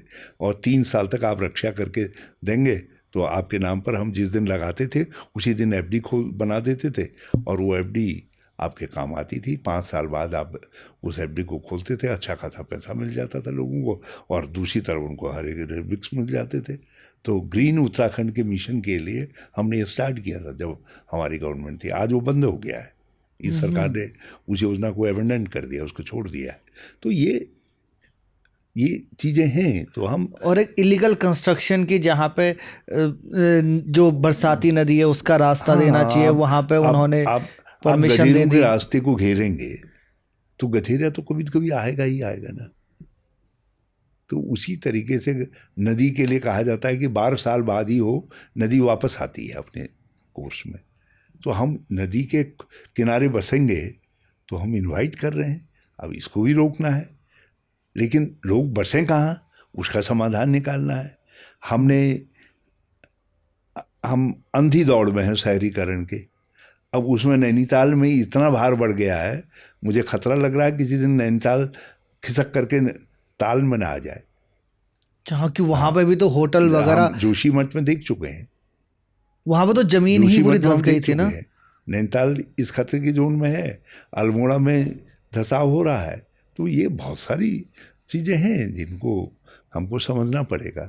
शहरी हमने बद्रीनाथ, केदारनाथ, तीर्थ स्थलों का, सब जगह अपने सुंदर स्थानों का हम खूब दोहन कर रहे हैं। दोहन करिए, लेकिन उनकी धारण क्षमता का आकलन भी तो करिए ना, कितना वो बियर कर सकते हैं, कितना सहन कर सकते हैं। नहीं किया। अब वो टूरिस्ट को अच्छा अनुभव देने के चक्कर में बड़े से बड़े होटल बना दो, रोड चौड़ी कर दो, आराम से इंसान जो टूरिस्ट है वो आ सके। हमारे बुजुर्ग बड़े बुद्धिमान थे। पहाड़ों के अंदर जो मकान बनता था उसमें लोकल पत्थर, लोकल स्लेट, लोकल लकड़ी, लोकल मिट्टी इस्तेमाल होती थी। हाँ, तो जितना भार पड़ता था धरती से, उतना ही धरती से कम भी हो रहा है, तो कम भी करते थे। हाँ, इस तरह से कभी सोचा नहीं। What a good scientist they were. जो उनका सामान्य ज्ञान था, और उन घरों की खूबसूरती के लिए उन्होंने लकड़ी, पत्थरों की कटाई, लकड़ी को श्रृंगारिक बनाना। पुराने आप सुंदर सुंदर घर के पैलेशियल हाउसेज हैं लोगों के। तो वो रिफ्लेक्ट करते हैं कि क्या उस समय की लोगों की थिंकिंग रही होगी। हमने उसको छोड़ दिया। हम पर्वतीय भवन शैली को हमने छोड़ दिया। मैंने पर्वतीय भवन शैली के जो वाहक थे हमारे शिल्पकार, हमने अपने गाँवों से उन शिल्पकारों को तिरस्कृत कर दिया। वो गांव छोड़ करके गए, आज उसके साथ हमारा शिल्प चला गया। अब उसको वापस लाना है तो उसके लिए हमको कोशिश करनी पड़ेगी। इसीलिए मैंने पंडित मुंशी हरिप्रसाद टमटा जी के नाम पर एक नेशनल इंस्टीट्यूट अल्मोड़ा के पास में गुर्रबांध में निर्माण कार्य प्रारंभ किया था। हमारी सरकार जाती नहीं तो हम ये जो भवन शैली थी पर्वती, और दूसरी जो वहाँ के शिल्प थी, उस शिल्प के शिल्पकार तैयार करते। शिल्पकार का मतलब टेक्नीशियन। हाँ, और उसमें ब्राह्मण भी हो सकते थे, उसमें ठाकुर भी हो सकते थे, उसमें कोई और भी लोग हो सकते थे, लेकिन उसके साथ शिल्प यूज कंटिन्यू करता ना। हाँ, और बहुत सुंदर है, अगर पुराने घर आप कहीं देखो ना, बर्तन का शिल्प, हमारे दूसरे शिल्प, ये अद्भुत शिल्प है ना। उन शिल्पों को मरने देना ये हमारे लिए बड़ा बड़ा गलत होगा। इसलिए हमको अभी से उसके लिए तैयार रहना है। टेक्नोलॉजी के जो नए चैलेंजेस हैं उसके लिए भी तैयार रहना है, लेकिन टेक्नोलॉजी को अपने साथ मिलाना है, अपने इन्वायरमेंट के साथ समन्वय करके अपने इंटेलेक्ट से उसको अपने लिए यूज़ करना है, ताकि हमारा परिवेश भी कायम रहे और साथ ही साथ हम आधुनिकता का आनंद भी ले सकें। बिल्कुल। आप ही बताइए, आपका पसंदीदा पहाड़ी गाना कौन सा है? बेड़ू पाकू बारो मासा, नरण काफल पाको चैता, तेरी मेरी छैला। हाँ, क्या बात है, बड़ा अच्छा गाना, उसकी लय धुन ताल जो है बहुत बढ़िया है। मेरा जो पसंदीदा पहाड़ी गाना आता है वो आता है, पिक्चरों से नहीं आता है एक्चुअली। जब से पापा के साथ जो हमारा रिश्ता रहा है, तो बचपन से देखा है कि कहीं भी ऐसे पब्लिक प्लेस होगा जहाँ मम्मी भी साथ में है, पापा अचानक से ना एक कोई पुराना पहाड़ी गाना पकड़ेंगे, उसकी 3-4 लाइनें ऐसे जोर से गाना शुरू कर देंगे, है ना। ऐसा पापा करते थे, मम्मी बोलती क्या कर रहे हो, क्या कर रहे हो, क्या कर रहे हो यहाँ पे, इतने लोग देख रहे हैं। तो कुछ टाइम के बाद क्या हुआ, हमने देखा मम्मी चिढ़ रही है तो पापा गाते, तो मैं भी साथ में लगा देता हूँ कि अरे तड़का थोड़ा सा, कि भाई ऐसे मज़ा ही आ जाए। तो अब पापा का जो फेवरेट गाना जिससे मुझे हमेशा पापा से कनेक्शन है अपना, वो ये है, आनुली लच के कमर छठ पिछड़ी, हाय धना तिल धारो बोला, आनुली तिल बड़ी भूल करी, नांची नानी पढ़ो स्कूल, तिल धारो बोला। तो अब एक लाइन पापा गाते हैं एक जगह से, ठीक है, मम्मी बोलते क्या कर रहे हो, चुप हो जा। फिर यहाँ से मैं कहता हूँ अगली लाइन, फिर मम्मी मुझे चुप करा रही होती है, पापा करते हैं। तो ये हमारा पारिवारिक बन गया है गाना। मुझे अच्छा लगा कि आपके पापा जो है इन बातों लाइफ को एंजॉय करते थे। हाँ, अभी भी मतलब करते हैं। हमारी प्रकृति के साथ, हमारी मिट्टी के साथ हमारी समावेशिता को दर्शाता है। बिल्कुल। और वो यही हमारी ताकत होती है, इस ताकत को हमेशा बनाए रखना चाहिए। 100% बिल्कुल। अब एक जो यहाँ सबसे बड़ी प्रॉब्लम जो है उत्तराखंड की, जो इस पे मैं आपकी राय चाहूँगा, वो ये है पलायन। अब पिताजी थे, उनको जब बहुत गरीबी थी गांव में, कुछ नहीं हो पा रहा था, कोई तरीका नहीं था वहाँ पे पैसे कमाने का, तो वहाँ छोड़ के पिताजी को दिल्ली पंजाब साइड आना पड़ा और अपनी ज़िंदगी बनानी पड़ी। वो उधर आ गए तो हम भी शहर में आ गए। अभी और भी जितने भी हम बड़े बड़े लोगों की बात करते हैं जिन्होंने अच्छा किया, उनको बाहर निकलना पड़ गया। आप बताइए कि पलायन की समस्या का उत्तराखंड में कोई समाधान है? बिल्कुल है। हमारी पहले हमको पलायन को समझना पड़ेगा। एक है परिमार्जित पलायन। आप अपने इंटेलेक्ट को डेवलप करिए और दुनिया के बाजार में आपके लिए बहुत खरीदार मौजूद हैं आपकी बुद्धिमत्ता के। जैसे आपके पिताजी की बुद्धिमत्ता काम आई या दूसरे लोगों के मारे काम आई, तो आपको किसी राज्य की सर्विस में देख लीजिए हमारा कितना बड़ा हिस्सा है। उत्तर प्रदेश की राज्य की सर्विसेज में एक बार हम 21% थे, जबकि आबादी के हम केवल 8% थे। तो ये इसलिए हुआ क्योंकि परिमार्जित पलायन हुआ। हमारे वहाँ स्कूल खोले लोगों ने, आज़ादी की लड़ाई के साथ साथ लोगों ने स्कूल खोले, श्रमदान से स्कूल खोले, शिक्षा ग्रहण करने का काम किया। जिस समय लोग शिक्षा के लिए अभियान चला रहे थे, उस समय तक उत्तराखंड शिक्षा की दिशा में बहुत आगे कदम उठा चुका था। तो वो लोग, शिक्षित लोग गए बाहर, उन्होंने कुछ कमाया, कुछ और रास्ता दिखाया। एक तो वो पलायन है। और मैं आज भी चाहूँगा कि मेरे स्कूलों में, मेरे ITIs में, मेरी पॉलिटेक्निक्स में, मेरे इंजीनियरिंग कॉलेजेस में, इसीलिए मैंने मैक्सिमम नंबर ऑफ ITIs, आधे पहले सारे सब ने खोले, आधे ITI के लिए मैंने खोले 3 साल के अंदर। पॉलिटेक्निक वही किया, इंजीनियरिंग कॉलेज आर्ट सब मेरे समय में खुले, जो है नर्सिंग कॉलेजेस हमारे समय में खोले। आप इस राज्य के अंदर 7 हैं सरकारी कितने मेडिकल कॉलेज हैं। एक नारायण दत्त जी ने खोला हल्द्वानी वाला, एक गढ़वा श्रीनगर में खंडूरी जी के समय में शायद खुला, और बाकी 5 इंजीनियरिंग मेडिकल कॉलेजेस सब मेरे समय में उनकी स्वीकृतियाँ हुई, जिसमें देहरादून, अल्मोड़ा, पिथौरागढ़, हरिद्वार, रुद्रपुर ये सब सम्मिलित है। तो लेकिन क्या है, हम चाहते हैं इनमें हमारे बच्चे पढ़ें और यहाँ से अच्छी तकनीक दक्षता लेकर के वो कमाएं, और वहाँ से वार विपवार देवता की पूजा के लिए, शादी ब्याह के लिए अपने गाँव में आए। इसलिए हम गाँव को भी सड़क से जोड़ रहे हैं, पानी, बिजली। आज कोई एरिया ऐसा नहीं है, बहुत कम एरिया रह गए होंगे जहाँ मोबाइल कनेक्टिविटी नहीं है। सब जगह पहाड़ों में सारी कनेक्टिविटीज हैं, और ये भी कोशिश कर रहे हैं कि अच्छे घर बने, अच्छे वो बने, सब चीज़ें हो रही हैं। एक तो ये पलायन है, लेकिन दूसरा बेबसी का पलायन है। हाँ, जो गरीबी के कारण, अवसरहीनता के कारण हो रहा है। बच्चा पढ़ रहा है, अच्छा पढ़ लिख गया, लेकिन पता चला उसको तो नौकरी नहीं मिल पा रही है। वो तब पलायन कर रहा है बेबसी में। उसको घर के आसपास अवसर नहीं है, वो रोजी रोटी कमाना चाहता हुआ, हम अवसर नहीं दे रहे। उसी तरीके से हमने खेती हमारी पहले बहुत अवसर पैदा करती थी, हमने उस खेती को आज बंजर हो गई है। इसका कारण क्या है? बंदर, लंगूर, खेत, बरहा। हाँ, अब और आ गया, अब बाघ भी आ गया, गुलदार भी आ गया। तो अब तो बूढ़े लोग भी जो पहले गांव में दरवाज़ा खोलने के लिए रहते थे, अब वो भी नहीं रहने लग गए, क्योंकि उनके लिए जीवन का खतरा पैदा हो गया है। तो ये जो बेबसी का पलायन है, आपको परिमार्जित पलायन को इनकरेज करना है,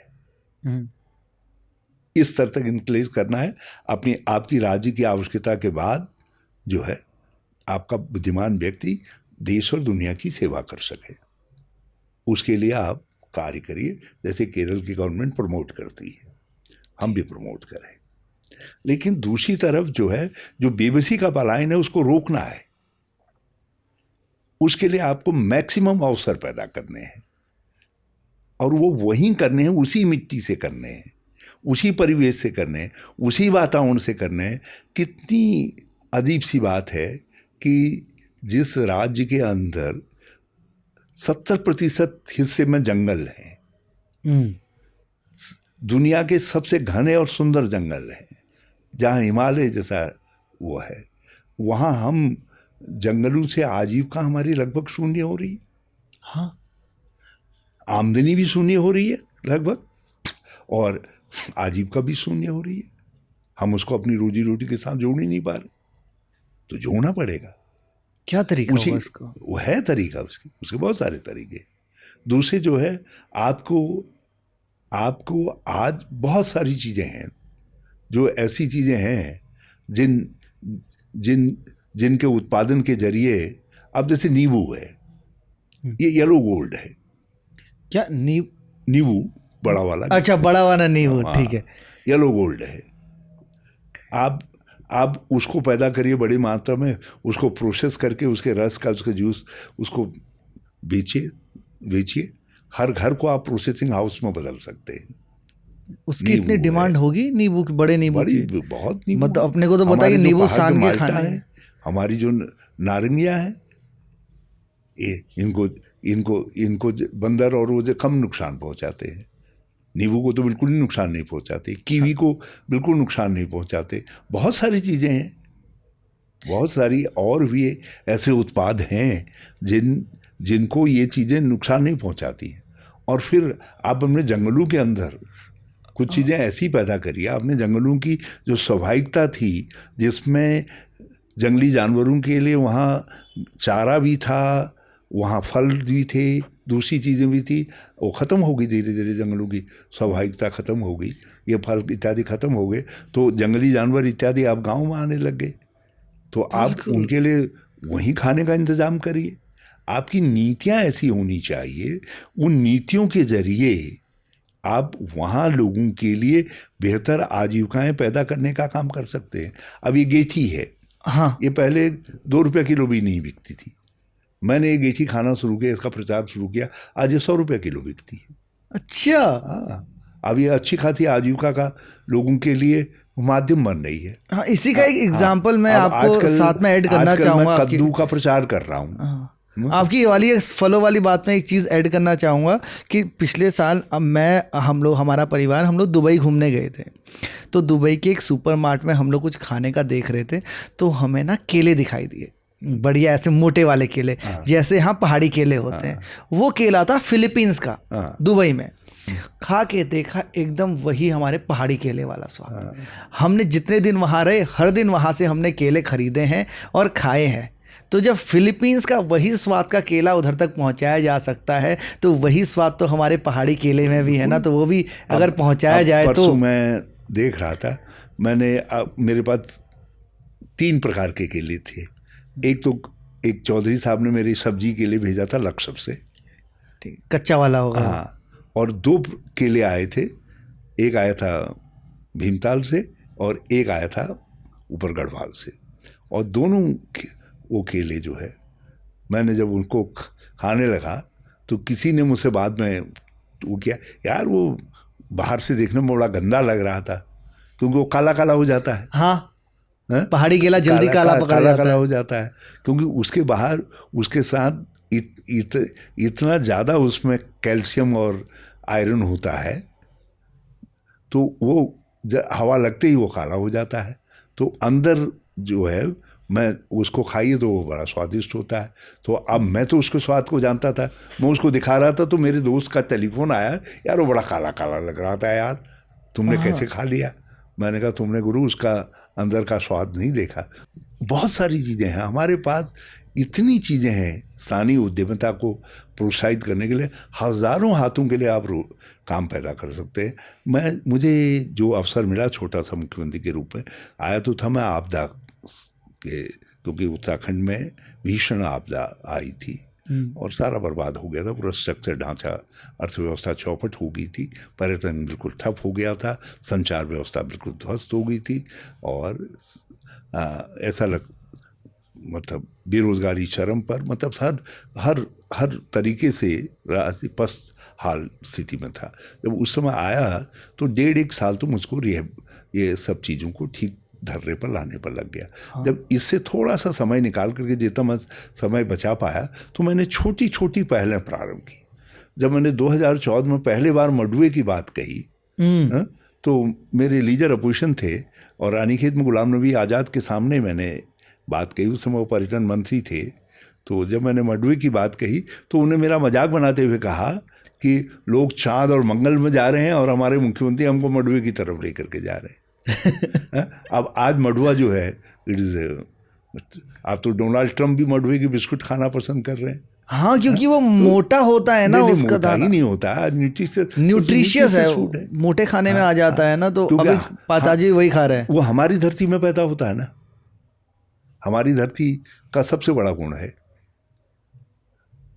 अब मैं आज भी अब भी ये कल्पना करता हूँ कि कभी मेरी अम्मा जिंदा होकर के आएगी मेरे निहाल की, वो मेरे लिए जो है भरुआ मडुए की भरुआ रोटी रखेगी, और उसमें जो है ठिचुआ मूली, सफ़ेद वाली मूली थीच करके उसमें ज़रा तेल और नमक मिला करके मैं वो रोटी खाऊंगा। मैं उसकी कल्पना करता हूँ आज भी। और थोड़ा सा नौड़ी घी। हाँ, कभी उस मडुए की रोटी में गुड़ और ज़रा घी डाल करके मुझको देती थी, मैं उसको खाऊंगा। मैं उसकी आज भी कल्पना करता हूँ। What a fantastic dish that was. कल्पना में आज भी मुंह में पानी आता है। मैं अपनी अम्मा को नैनीहाल की साक्षात, क्योंकि मेरी दादी तो बहुत पहले मर गई थी, तो मैं उनको साक्षात रूप में देखता हूँ, उसकी कल्पना करता हूँ। तो ये चीज़ें हैं। तो हमने इनको इनकरेज किया, हमने इनको इनकरेज किया। इसके लिए हमने एक सघन प्रयास प्रारंभ किया। जैसे हमारे पास हर घर में एक अन्नपूर्णा है। आपसे आज भी कोई कहेगा कौन सी चीज़ आपको सबसे ज़्यादा पसंद है, आप कहेंगे मेरी माँ की बनाई हुई फलां चीज़ में इसको सबसे, हाँ, हाँ? मेरी दादी की या मेरी नानी की फलां चीज़ पसंद है। कोई चीज़ आप रेस्टोरेंट होटल कोई स्पेसिफिक आपसे पूछेगा तो अलग बात है, लेकिन जनरल सेंस में कोई आपसे पूछेगा तो आप कहीं न कहीं रिलेट करेंगे। तो इतने सुंदर पकवान जिस उत्तराखंड में बनते हैं, इतने स्वादिष्ट पकवान, घी संक्रांत जो पकवानों की संक्रांत है जहाँ मनाई जाती है, उसका त्यौहार जहाँ मनाया जाता है, उस उत्तराखंड की का एक भी व्यंजन जहाँ मड़ुए जैसे, झुंगरे जैसे, गहत जैसे पौष्टिक अनाज पैदा होते हैं, एक भी व्यंजन राष्ट्रीय व्यंजन की थाली में नहीं है। छोटे छोटे राज्यों के हैं व्यंजन, लेकिन हमारा कोई व्यंजन नहीं है। बड़ी मुश्किल से मैं कोशिश करके झुंगरे की खीर को राष्ट्रपति भवन तक पहुंचा पाया, वो भी राष्ट्रपति महोदय की कृपा थी। उन्होंने कहा भाई झुंगरे की खीर को मीनू में रखो इसके करके। तो मुझे ऐसा लगा कि जैसे मैं एवरेस्ट में चढ़ गया हूँ उस दिन जो है। लेकिन ये ऐसा नहीं, हमारे कई व्यंजन जो है, अब गुजरात का सब बता देंगे खाना, राजस्थान का बता देंगे, बंगाल का बता देंगे, बिहार का बता देंगे, दूसरी जगह को बता देंगे, दक्षिण वालों को कितने धन्य हैं दक्षिण के लोग जो है। इडली डोसा आदि जो है उन्होंने बद्रीनाथ केदारनाथ में पहुंचा दिया। पंजाब के लोगों ने अपना छोला भटूरा बद्रीनाथ में पहुंचा दिया। और हम हैं ना, हमारे बद्रीनाथ में हमारा व्यंजन है, ना हमारे घर गांव में व्यंजन है, जबकि व्यंजन इतना बड़ा इंडस्ट्री है, हजारों लोगों को रोजगार दे सकता है। इसीलिए मैंने इंद्रमा कैंटीनें प्रारंभ की। अच्छा, हाँ, 40 ये वाली आपने 40 हम खोल करके गए, 100 हम कर रहे थे। उनमें हम पौष्टिक अनाज सस्ती 20 रुपए की थाली बनती थी और यह महिलाएं हमारी तैयार करती थी, अन्नपूर्णाएं, उनको हमने ये काम दिया था। और मेरा विचार ये था कि इसको हम कम से कम 200-250 ऐसे खोलेंगे। हमारा विचार था कि अपने 4 धाम यात्रा मार्ग और राष्ट्रीय राजमार्गों में जगह जगह फूड एंड क्राफ्ट सराय बनाएंगे, जैसे हमारे थाईलैंड, फिलीपींस और ये दूसरे मलेशिया, इन देशों के अंदर हैं। हम उसी पैटर्न पर जो है हज़ारों ऐसे लोगों को अपने उनके साथ जोड़ेंगे, आजीविका के साथ जोड़ेंगे, अपने क्राफ्ट्समैनशिप के साथ जोड़ेंगे। ये हमने वो सोचा। तो ये जो आपका सवाल था कि कैसे पलायन से लड़ा जा सकता है, तो पलायन से आप लड़ने के लिए कोई टैंक और तोप या कोई जेट लेकर के आने की ज़रूरत नहीं है। आप अपने दिमाग से, मेंटल ब्लॉक से लड़िए। यदि सारे उत्तराखंड के प्रवासी लोग 2 दिन अपने उत्तराखंड के गांव का व्यंजन खाना शुरू कर दें और महीने में एक चीज़ उत्तराखंडी खरीद लें जो उत्तराखंड में बनी हो,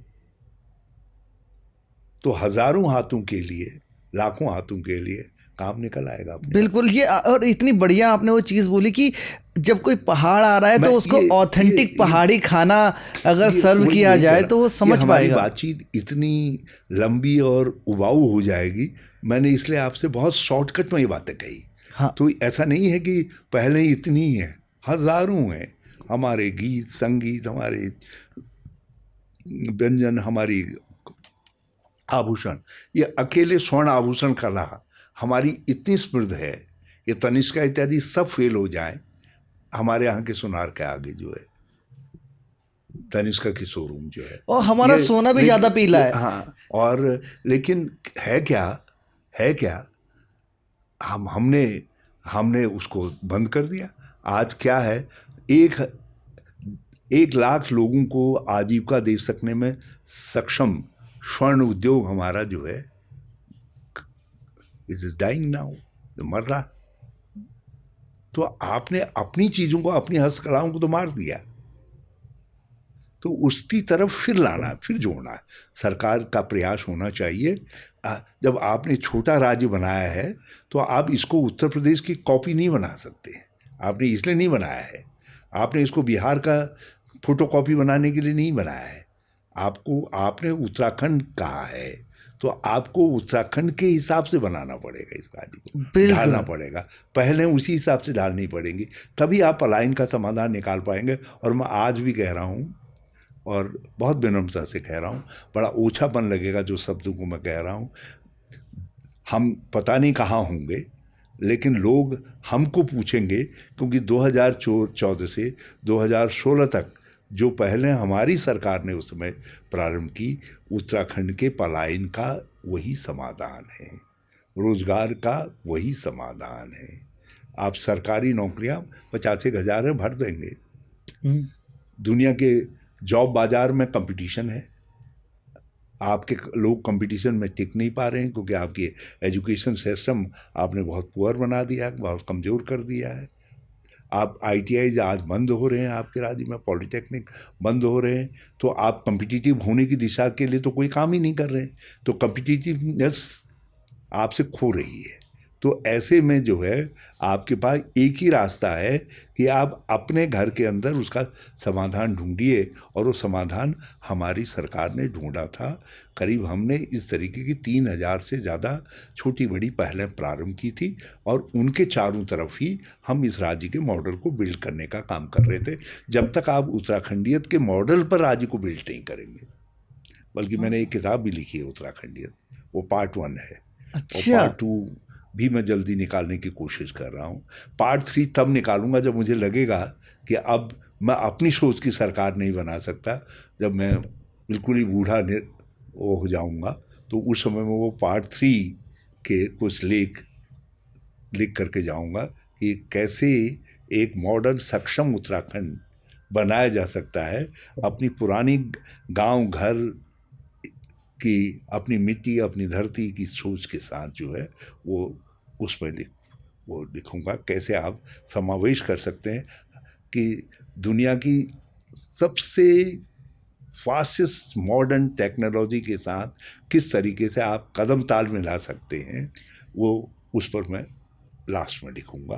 तो मैं वो किताब भी लिख रहा हूँ ताकि मेरे साथ ही वो चीज़ न जाए या हमारे साथ ही न जाए। ऐसा नहीं है जो मैं कह रहा हूँ, इसको कोई मैं पहली बार अन्वेषण कर रहा हूँ, ये हमारी धरती में सब जानते हैं, बहुत अच्छी तरीके से जानते हैं, मगर एज गवर्नमेंट किसी ने प्रयास नहीं किया। एज गवर्नमेंट हमने ही प्रयास किया, लेकिन हमारा दुर्भाग्य था हम 2016 में लोगों को ये नहीं बता पाए 2017 में कि तुम्हारे लिए क्या बेहतर है, उत्तराखंड के लिए क्या बेहतर है। हमारी सरकार चली गई। यदि 3-4 साल का मौका और मिलता तो हम उत्तराखंडियत के रास्ते को इतना मजबूत परिपक्व कर देते कि आज आपको ये सवाल, बल्कि लोग हमारा मॉडल देखते जिस तरीके से आज लोग सिक्किम मॉडल ढूंढ रहे हैं, आज लोग पुराना हिमाचल के मॉडल को ढूंढते हैं, डॉक्टर परमार मॉडल को जो ढूंढते हैं। नहीं, ये बहुत सही चीज कही आपने। मोदी जी स्वदेशी स्वदेशी कह रहे हैं, मैं तो 2014 से कह रहा हूँ, मैं केवल उत्तराखंडी कह रहा हूँ, लेकिन वो भी तो स्वदेशी है। हाँ, तो ये सब बातें हैं। इसलिए जो आपने पलायन का कहा, पलायन का आंसर हमको अपनी ही धरती में, अपनी ही प्रकृति में, अपने ही लोगों की क्षमता के अंदर ढूंढना पड़ेगा, और वो उत्तर ढूंढा जा सकता है। उसके लिए समझ चाहिए और उसके लिए कर्म निष्ठता चाहिए। बिल्कुल, ये और बहुत सही से आपने बताया। इनफैक्ट ऐसी डिमांड है ना, जैसे हम लोग भी जो गांव से शहर आ गए हैं ना, हमें वो चीज़ें चाहिए। जैसे मैं अभी जब काफल का सीज़न आया था तो मैं हल्द्वानी पहुंचा हुआ था। अब मेरी दीदी रहती है गुड़गांव में, और दीदी ने बोला यार भाई काफल चाहिए यार। अब क्या है कि अब 100 रुपये या 200 रुपये के काफल लिए होंगे, उसके लिए फिर अब काफल किस में रखें भाई, कुछ सॉफ्ट चाहिए, 250 रुपये की कंडी ली, फिर उसको लेके भाई गाड़ी बुक करके मैं यहाँ से गुड़गांव पहुँचा कि भाई ताजे ताजे भी तो पहुँचाने हैं। तो ऐसा जुनून है हमें। कितनी खुशी है, जब मैंने पहली काफल पार्टी दी तो लोग मेरी मजाक बनाते थे। कब? मैं हर साल देता हूँ। अच्छा, तो उसमें काफल ही काफल होता है, हिस्से हुई काफल सब? काफल हिसालू तो नहीं होते, काफल ही होते। काफल के साथ थोड़ी और चीज़ें भी खिलाते हैं, लेकिन सबको देते हैं। तो अब जो काफल उस समय 50 रुपये किलो भी नहीं मिल रहा वो होता था, आज वो काफल देहरादून में इस साल 600 रुपये किलो बिका। अच्छा। हाँ, और हम चाहते हैं कि कुछ गाड़ियों में जाए, हमारे वातानुकूलित गाड़ियां हैं उनमें जाए, देहरादून के दिल्ली के कनॉट प्लेस में भी बिके, गुड़गांव में बिके, दूसरी जगह बिके, तो ये बेचा जा सकता है and it we can earn more. और हम ज़्यादा से ज़्यादा काफल के पेड़ लगाएंगे तो प्रकृति भी हमारी संरक्षित होगी। तो काफल तो बड़ा भारी प्रकृति संरक्षक है। हाँ, बट द सेकेंड प्रॉब्लम, जैसे ये तो हो गया कि भाई वहाँ तक रोजगार पहुँच गया, ये वाला प्रॉब्लम सॉल्व हो गया। और जो दूसरा प्रॉब्लम ये मैंने देखा है, ऐसे मेरे गांव की भी एक कहानी है कि सरकारी अस्पताल बड़ा बना, अच्छे लेवल पर बढ़िया सरकारी अस्पताल गांव में बन गया है, लेकिन डॉक्टर जो हैं जिन्होंने अच्छी जगह से पढ़ाई कर ली है, कोई पहाड़ वापस आने को तैयार नहीं है। अब उनके दो चार कारण होते हैं कि पहली बात वो कमाई नहीं मिलती गांव में जाके, दूसरा कि भाई पढ़ाई का दिक्कत आ जाती है कि मैं डॉक्टर बन गया हूँ इतने बड़े लेवल पर, अब बच्चों को गाँव में पढ़ाऊँगा क्या मैंने मैं? एक बार बहुत सारे सॉल्यूशन सोचे इसके, इसमें एक सॉल्यूशन हमने ये भी निकाला, जो हमारे आयुर्वेदिक डॉक्टर थे, हमने कहा उनको थोड़ा सा हम एलोपैथिक की भी चिकित्सा वो दे दें, और उसके लिए हमने अप्रोच भी की मेडिकल काउंसिल ऑफ इंडिया को जो है, ताकि हम आयुर्वेदिक डॉक्टर्स वहाँ जो बेसिक रिक्वायरमेंट्स हैं, सर्दी जुकाम की, पेट की, आदि की, वो देने वाले डॉक्टर्स वहाँ दूर दूर हमारे गाँव में भी हो सके। फिर हमने BDS वालों को, दंतल डॉक्टर्स को भी 1 साल की एडिशनल ट्रेनिंग दे करके उनको तैयार किया, 200 लोग हमने ऐसे नियुक्त किए। और अब फिर हमने एक और कल्पनाशीलता लगाई, हमने सर्जिकल कैंप्स लगाए जगह जगह, हेलीकॉप्टर का उपयोग करते थे, डॉक्टर्स को वहाँ ले जाते थे करके, वहाँ की PSC के अंदर लोगों को पहले से रजिस्टर करके रखते थे, जो सर्जरी होनी है सब किया, वो किया, 2-3 दिन में टाँके कटने के बाद डॉक्टर्स को हम सब घर वापस ले आते थे जो है। फिर हमने मोबाइल वैन्स मेडिकल टीमें तैयार की ताकि डॉक्टर मिले नज़दीक में कहीं उपलब्ध हो सके। और फिर जब मेरे दिमाग में बहुत उलट पुलट रही इस पर, तो मैंने एक बार ये सोचा कि हम इतने मेडिकल कॉलेजेस खोलते हैं यहाँ, उसी में तो हमने 5 खोले, और 5 खोले। जब मुझे बाद में एक सॉल्यूशन समझ में आया कि भारत सरकार हर जिले को एक मेडिकल कॉलेज देगी, एक अनाउंसमेंट हुआ, तो मैंने जल्दी जो यहाँ के जिलों की मांग थी उसको वो किया, 100 करोड़ रुपए की व्यवस्था रखी उसके लिए। मैंने कहा 9 जिले और खोल देते हैं, ताकि भारत सरकार की सहायता से एक मेडिकल कॉलेज भी हो जाए, और फिर ये छोटे ज़िले होंगे तो डेवलपमेंट के छोटे मॉडल बनेंगे, छोटे राज्य के अंदर छोटे ज़िले होंगे। लेकिन वो मैं कर नहीं पाया, मेरी सरकार अस्थिर हो गई, राष्ट्रपति शासन लागू कर दिया गया, फिर बजट गड़बड़ा दिया गया। 1 साल 2016 का जो है राजनीतिक अस्थिरता की शिकार हो गए, तो हम उसको वो ज़िले नहीं बना पाए। लेकिन उसका मुझे बड़ा अफसोस है। हम ये सोचते थे ज़्यादा डॉक्टर्स होंगे तो कुछ तो डॉक्टर यहाँ खपेंगे। हाँ, कुछ। और जो आप जो बेसिक ट्रेनिंग दे रहे हैं यहाँ के आयुर्वेदिक डॉक्टर्स को, जो वो है वो तो रुकेंगे। कॉम्बिनेशन बना करके हम चीज़ों को करेंगे करके। लेकिन इसका समाधान है, इसका समाधान ये है कि कुछ बेस हॉस्पिटल जिनको कहा गया है उनको आप इतना अपग्रेड कर दीजिए कि वहाँ सारे स्पेशलिस्ट बेहतर डॉक्टर्स हों, और उनको लिंकअप कर दीजिए अपनी CSCs और PSCs के साथ, ताकि आपको 30-40 किलोमीटर की दूरी पर कोई न कोई एक्सपर्ट डॉक्टर मिल जाए। हाँ, और सर्कुलर कर सकता है कि 2 साल के लिए आपकी ड्यूटी पहाड़ में लगेगी, फिर आपकी अच्छी जगह लगा देगी। नीतिगत फैसलों की बात है, लेकिन आज वो सब नहीं हो पा रहा है। आज बातें बड़ी बड़ी हो रही हैं, बड़ी आकर्षक बातें हो रही हैं। हाँ भाई, राम जी जब उनके साथ हैं तो हम क्या कर सकते हैं, मगर काम जी उनके साथ नहीं है। केवल राम जी की बातें हो रही है, काम जी की बातें नहीं हो रही हैं। जिस दिन लोग काम जी के जरिए राम तक पहुंचना चाहेंगे, उस दिन हम हाजिर हैं। अब अभी तो लोग राम जी के काम जी को छोड़ करके अगले जन्म को अपना ठीक कर रहे हैं। जिस दिन उत्तराखंड के लोग अपने जन्म को, आज के जन्म को भी सुधारना चाहेंगे अगले जन्म के साथ, उस दिन हम हाजिर हैं। हम आज तो कुछ कर ही नहीं पा रहे हैं। नहीं बिल्कुल, इनके बारे में तो और भी बहुत गहरी बातें हो सकती हैं, बट समय को देखते हुए मैं एक फाइनल आपके साथ थोड़ा सा एक रैपिड फायर करना चाहूँगा, थोड़ा आपको और अच्छे से जानने के लिए, है ना, ये आखिरी सेगमेंट। आपका फेवरेट पहाड़ी खाना? वैसे एक नहीं है, कोई एक? मगर मैं सबसे ज़्यादा पसंद करता हूँ फाणू भात। फाणू भात मतलब भट्ट?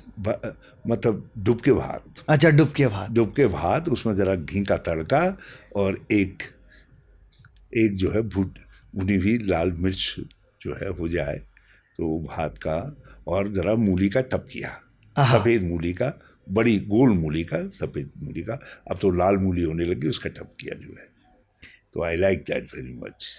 लेकिन अब बुढ़ापे की तरफ जो है डायबिटीज़ है, खा नहीं सकता हूँ, लेकिन स्टिल मैं सपनों में खाता हूँ जो है इसको, उसी स्वाद को याद करते हैं। बाकी मैं बता चुका हूँ, मडुए की रोटी, भरवा मिट्टू, मडुए की रोटी, बहुत सारी चीज़ें हैं, बहुत चीज़ें। वो एक को चूज करना हो ना तो होता है, पसंद तो आपको सब थोड़ा थोड़ा होगा, लेकिन अब जैसे पहाड़ी फल कौन सा? काफल।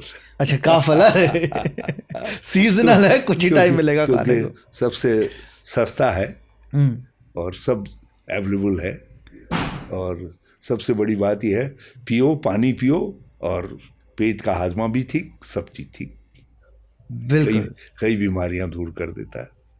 ये नहीं पता था मेरे को उसके बारे में। सब्जी पहाड़ी?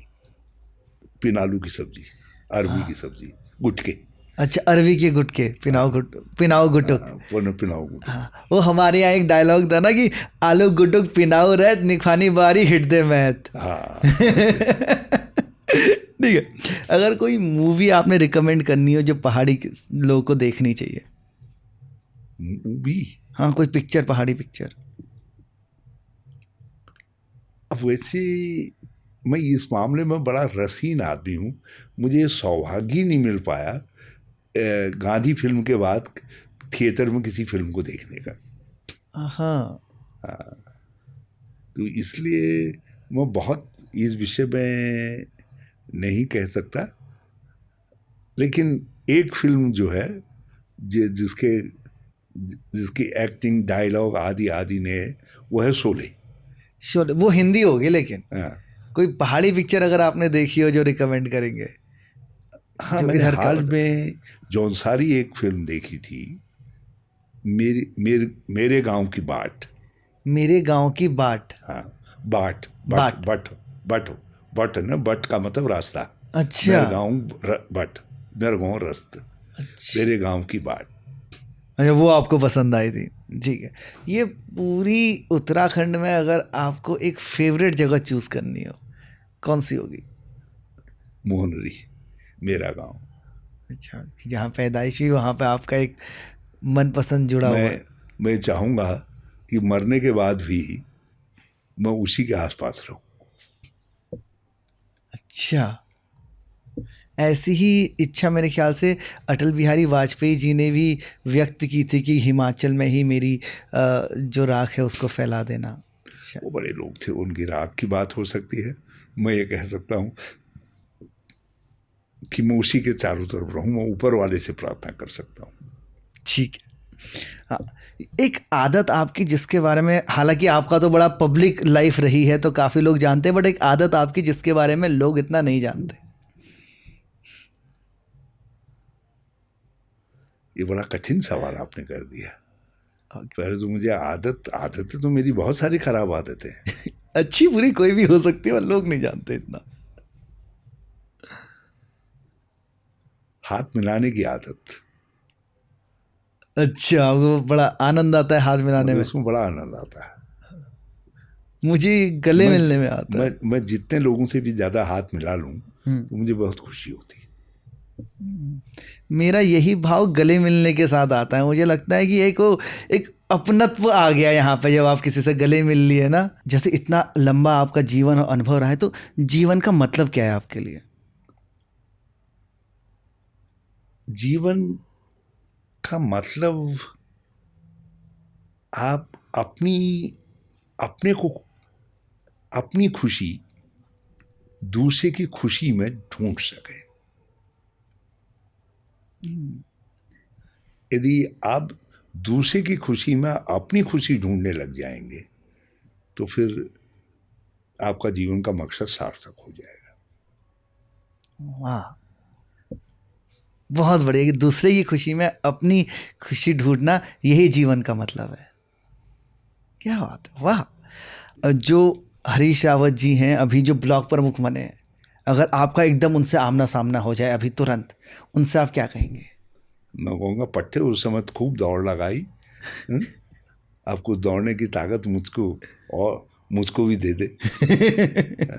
उस समय मेरे ब्लॉक का कोई घर नहीं था जिस घर में मैं कांग्रेस पार्टी के लिए वोट मांगने नहीं गया,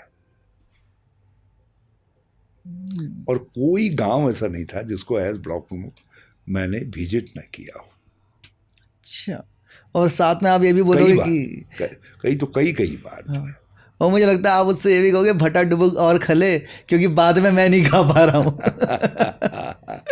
ये भी कहेंगे, शायद ये भी कहेंगे, लेकिन कहूँगा पट्टे कुछ ताकत तो मुझको दे दे ताकि मैं भी कुछ दौड़ सकूं। सारी दौड़ तू ही दौड़ेगा। बिल्कुल। और आज का जो युवा है जो अपनी लाइफ में कुछ बनने की कोशिश कर रहा है, उसको क्या एडवाइस देना चाहेंगे आप? हिम्मत और संयम, साहस का समन्वय करो। कोई भी मंजिल तुमसे दूर नहीं, लगे रहो। बहुत बहुत धन्यवाद रावत जी, बहुत आनंद आया आपसे बात करने में। Thank you so much for being part of the Baba cast. बहुत अच्छी बात रही आपके साथ, बस मुझको थोड़ा सा आपके श्रोताओं की चिंता है। वो मैं देख लूंगा, उनको पसंद आएगा नहीं आएगा, उनको ये आदत डाल दी। पसंद नहीं आएगा तो उनकी पसंद के लायक सवाल लेकर के फिर आपसे कभी फिर बात करेंगे। बिल्कुल, मैं I will looking forward to it. उनको मुझे पता है कि पसंद आएगा, और उसके बाद मैं चाहूँगा कि एक बार फिर आपसे बैठ के भेंट करने का और इतना कुछ सीखने और समझने का मौका मिले। थैंक यू, धन्यवाद। तो बाबा, ये था हमारा आज का पॉडकास्ट हरीश रावत जी के साथ, जिसमें बहुत मज़ा आया, बहुत कुछ सीखा है। मुझे पूरी उम्मीद है आपको भी यही फील हुआ होगा। अगर हुआ है तो ज़रा बताओ हमें। बाकी मैं मिलता हूँ अगले पॉडकास्ट में आपके साथ। तब तक के लिए अपना ख्याल रखिए बाबा। राधे राधे। जय गुरुदेव। जय गुरुदेव।